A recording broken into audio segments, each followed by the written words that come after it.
and welcome to Art and Fashion. Today we are here with Peter Bragino. How are you? Awesome. How are you? Good. Thanks for coming on the show. Thanks.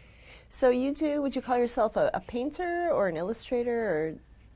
I generally use the term just artist. Okay, so what you have been saying that you've been working in mixed media mostly, actually, correct? Basically, yeah. It's hard to stay away from the mixed media stuff, you know. So when did you get started creating your pieces? Oh, wow. I think I probably started full-time in around 1996 as an artist. When I got out of the Marine Corps, I went full force with my art career. So that's probably like the starting point. But I think my education and my real movement forward started right around 2000 when I started going to our mutual friend Jeff Fisher's classes and got really heavy and deep into focusing on my art career. Now, what is your education and background as an artist? Mostly self-taught. I never went to like school for art. Just kind of been doing it my whole life. My initial education was as an airbrush artist. I was doing a lot of airbrushing out in California. Had a lot of friends out there, real motivated, kind of running that circuit. And I didn't really study full-time until I came back to New York and started studying with Jeff at the drawing studio. So most of my education really is from that point on, I would say, as far as any type of formal education when it comes to drawing and painting. When you were in the Marine Corps, were you active as an artist then? So, yeah, I mean, I started airbrushing while I was in the Marine Corps, so I had a little, like a studio set up in my barracks room. So I was painting T-shirts, basically, like, you know, I was fulfilling orders for people, doing any type of T-shirt people wanted. So, yeah, I was definitely painting. Okay. Is that kind of where you started developing your interest in art, or is that something that goes back to your childhood? Or when I was a kid, I was on. My father took me into Manhattan. My father worked for the New York City Transit Authority, and he was a track walker. He wanted to show me where he worked and the trains and stuff like that. So he took me on to a subway for the first time, and you know, he had me like in the front of the car, and I could look out the front of the subway car and see the tracks, and it was like this whole really cool thing. But what he did was he took me by a station that had pictures painted on the walls of the station. It was like an abandoned station or something like that. But when you looked out the window of the train, the images moved. It was almost like a flip book. It was like watching a flip book. Oh, cool. Yeah, it was amazing. It broke it up. Yeah, it was amazing. I remember I was like just so enthralled with the whole experience of the day, and my father said something to me like, you know, these artists, they come down here, they don't get paid to do this. They come down here because it's like something within them. And it was like that. It was instant. It was like, that's what I am. I'm an artist. So I've always known it since I was a kid, but as far as pursuing my art career, it was just like graffiti and drawing people's names and things like that. It wasn't until I got into college, Nassau Community College, I took an airbrush class, and I was really good at it, and I got a little job from that class. The teacher, you know, kind of recommended me to somebody. I started painting T-shirts for this guy, making like $1 a shirt, painting T-shirts, you know, out of my house. Then I went to the Marine Corps, and eventually I got back into airbrushing and kind of sparked from there. So, yeah, I've been doing it generally my whole life. Okay. Now, skipping ahead a little bit, you just launched your website. Yeah, so I relaunched. I mean, I've had a website since like 1998, which is quite a while as far as website terms are concerned. But I relaunched it, and I built an online store, which is the culmination of many, many years of hard work, obviously, and a dream come true for me. But yeah, we launched the store and then the new website, and it's got all the new stuff that I'm working on. I have a new series that I put together called the Grain of Consciousness series. So I'm pretty excited about that. Okay, and what is the address of your website? My website is www.bragino, B as in boy, RAGINO.com. Okay, great. Now, where have you exhibited your work? Most of my like solo show exhibits have been in California. I have a friend of mine that lives in California who has a gallery, who's a very successful artist. His name is Noah, and I've had a few one-man shows at his gallery. I have some work currently in a gallery right now at the Laguna Beach Contemporary Museum of Art. So I have some stuff there. But as far as New York is concerned, I haven't really had that many exhibits. I kind of took a back seat to having shows for a while because I was so engaged in building my skills as an artist and the business in general. Mm-hmm. So, and everything kind of changed, somewhere along within the 2000s. Like, you could go to the Gallery Network and do that, or you could start, moving forward with this new, like the social media efforts and having your own online store and promoting your stuff, exclusively online. So I'm still trying to feel that out. I'm not sure if I will exhibit. I'm not, maybe not. But I do have my studio in Amityville now that I have, and now I'm starting to have open studios there. And maybe some small little shows that I'll put together there, but I'm kind of doing it personally. I'm not really exhibiting at outside galleries at this point in time. Mm-hmm. Mm-hmm. Now, what is the inspiration for the concepts of your pieces? The recent series, I call it The Grain of Consciousness, Mm-hmm. and it started last year, right around this time, probably just about a year ago. I attended my first ayahuasca ceremony, which is a medicinal ceremony, a medicine that's brewed from plants in the rainforest. Mm-hmm. And it's a way to get in touch with your personal inner self. It's a pretty intense ceremony, and it brought out some things within me that I needed to express. As far as basically the message that I got was that I needed to shine a light on the things that I was doing in my personal spiritual journey, and the connection that I developed with the earth through these ceremonies as well. So where were these ceremonies? These ceremonies were in Connecticut. Okay. And they're a special type of thing. Normally you can't access this type of information in shamans, but I know some people that were working with this tribe. And what tribe does it stem from? The tribe is called Pachamama, but it's not like an indigenous tribe Mm-hmm. that you would find say in South America or anything like that. But it's a shaman who came up to the United States to spread the message that communing with ayahuasca can bring to people. Mm-hmm. So he wanted to share that openness and that new kind of paradigm of opening up to your own personal awareness. Mm-hmm. So, yeah, it's an interesting thing. So my artwork is based off me going into kind of my own personal subconscious and working with the imagery that comes up. Most of my work that I do it's not generally planned. It's mostly just kind of spontaneous. Mm-hmm. So, and these images come up from, times that I've been in the Southwest Desert or any type of spiritual kind of like these type of I don't want to call them spiritual, but anything that happens to do with my own personal journey, my own growth as an artist and as a human being. Mm-hmm. A lot of times when the paintings come out, they're kind of a surprise to me. Mm-hmm. And I'll look at the painting and I'll think to myself, like, what does this mean to me? What does this have? What kind of relevance does this have to my life and to my own personal journey? And the paintings get named that way. And it's almost like you could look, it's kind of like a journal, so to speak. You can look back at these paintings and say, yeah, these are the things I'm learning. These are the things that I'm moving towards. And, it's like printed out for you right there in front of you. It's pretty amazing stuff. Yeah, absolutely.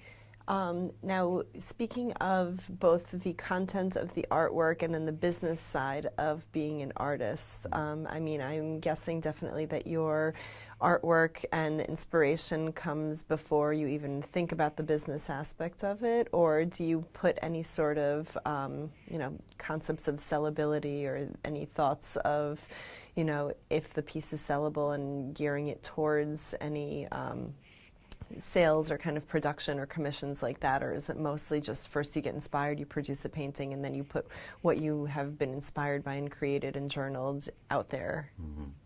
That's an interesting question, because the more I study the business in general, the more the terms of looking into who your target market is and understanding what things they would need in their lives start to come to the forefront. So I'm starting to think that way a little bit more, and you know, knowing that, say, these paintings are going to resonate with, you know, people that are, you know, seeking some kind of spiritual path or whatever that is. It's starting to become more important for me to have conversations with them, and to listen to what they're saying or the feedback that they're giving me, and help that, you know, use that to help drive maybe the types of things that I do in the future. Because in business, it's never a good idea to just make products you think will sell to people. It's better to actually listen to what people need, and what will fulfill, you know, gaps in their lives, and to kind of bring those products to the forefront. But you know, there's a fine line, because I don't want to just basically sit there trying to figure out what other people need and make things for them. I also have to explore and to you know, to feed my personal soul as an artist. I have to make things that I love as well. But so it's a fine line. I'm trying to balance these two things right now. You know? Now, you went from also doing the T-shirts, and which seems like pretty much strictly commissioned pieces, to becoming more of like a fine artist. Do you do any more commissioned work of any type? Has anybody approached you about doing any sort of like editorials for magazines or illustrations or things like that for specific projects? I was for many years, but at a point I had to start turning all that stuff down to focus on just what I wanted to do personally for my own development, my own fine art career. As of right now, I do and would take commissions, but those commissions would be based on some kind of project where it was more of like a I don't want to say meditative, but like I did a project for my friend's place up in Connecticut, and it's in a ceremony space, and it's 2 osprey wings with a prayer box in the center, where people can put their manifestations, their dreams, prayers. They write them on a piece of paper, put it in a box, and then at specific points in time, you take the box off the wall, and all those pieces of paper are taken to a fire ceremony and given to the wind so that they can manifest themselves. And things like that work, that are prayer-based, I would probably still work on commissions. And I'm actually going to be working on some maybe outdoor ceremonial sites, like installation pieces outdoors on my friend's land as well. So in that realm, yes, I would take commissions, but I generally don't take commissions just because I'm trying to focus on what it is that I want to make personally. Now, do you have any upcoming shows, or do you see any upcoming projects besides the one you just mentioned in the next couple of years? Yeah, so there's always a million of those, right? It's a matter of which one's going to come to fruition. I'm not sure about shows at all, but I know that I actually have a book that I want to write, that I'm going to be writing. It's called The Quest for the Queen of the Forest. And it has a lot to do with shamanistic practices that I've practiced shamanism, and also things that I've seen in ayahuasca ceremonies, and a story of basically a little girl and her panther. She has a panther friend, like a best friend who's a panther, and they embark upon a journey of self-discovery. So that's probably like one of the major things on my radar. But outside of that, I don't know. I'm going to be having open studios at my studio in Amityville. I'm going to try to keep that up, maybe like on a monthly basis, but nothing major planned as far as shows are concerned. What got you into shamanism? Probably a need to correct my erred ways in life, and kind of hitting a wall back in like 1998. I got myself into some trouble, and I just needed to really fix my life. And I was seeking a lot of different things. And I found a book called Journey to Freedom, 13 Quantum Leaps for the Soul by Leslie Kenton. And it takes you through weeks. It's almost like a progression type of thing. And she encourages you to do, shamanistic journeys, which are not very difficult. It's more like lucid dreaming. You're just kind of like imagining in your head, like a daydream. Mm-hmm. And whatever happens in that daydream, you trust as what was supposed to happen. You can meet like a power animal, and you can ask for help, and you can ask questions about your life. And so that book got me pretty heavy into it. And a lot of the imagery that I have in my head, and a lot of that, especially that story that I'm talking about, the quest for the Queen of the Forest, is all based on that.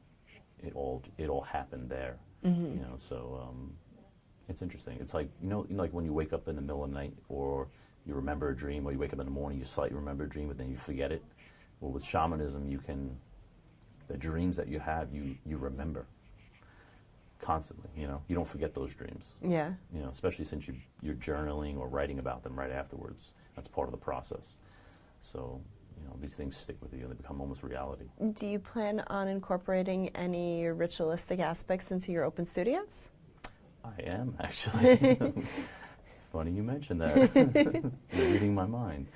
I am, because I think it's important to have people sit in ceremony and to just honor, life and one another, and also to sing, to play guitars and sing and shake some rattles and play some drums.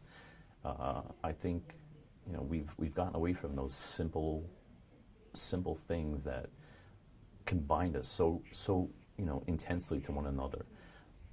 And I am going to be doing some stuff like that. As a matter of fact, my next open studio, I plan to do something to that nature, just to get people there and just to have some fun and enjoy each other's company. Great. How can we find out more about when your open studio is going to be and how to contact you? So the easiest way would be to go to my website, mm-hmm. Bragino.com, and then speak. Hi. You can go to the website. You can go to Bragino.com, and on there I have a mailing list. If you join the mailing list or the tribe, then you'll be informed automatically whenever I have an open studio or anything like that. We can get you down, and we can all enjoy life and have a good time together. And do you have an email or a phone number, any way to directly contact you that would be best for anybody interested in showcasing your work or getting in touch with you about a commission? Yeah, absolutely. So my email would be contact, CONTACT, @Bragino.com. And Bragino, again, is spelled B as in boy, RAGINO. That would be probably the easiest way to get in contact with me. Okay, yeah. Great. And before we part, any last words for budding artists that are looking to get their start and looking to get inspired? I knew this question was coming. I have like a mixed bag of how I want to answer this question, but I'm going to answer it. My best advice to anybody, I'll speak out here, right? Mm-hmm. My best advice to any artist that is budding and wants to be an artist mm-hmm. in their life is to, if your heart tells you to paint, then paint. That's it. I mean, just follow what your heart tells you. If it says be an artist, be an artist. If one day it tells you to go be a farmer after that, go be a farmer. There's no trick to being an artist. It's just you have to have the desire to be an artist. If that's within you, and that's what you're being told to do, then that's what you should do. And you'll figure it out along the way. All right. Well, that was very insightful, Peter. Thank you so much for coming on the show. Thank you very much. I appreciate it. And thanks for tuning in on the Daily Blue.